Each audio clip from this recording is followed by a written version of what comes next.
Bảo rồi.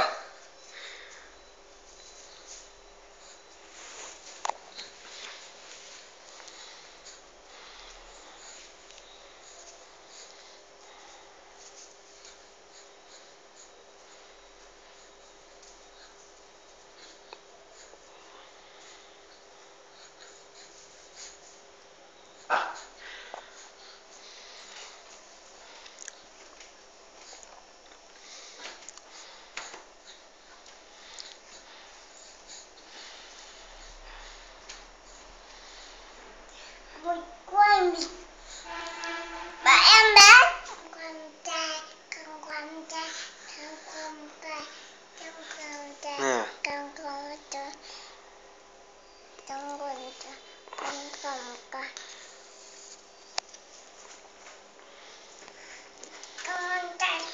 Nhưng mà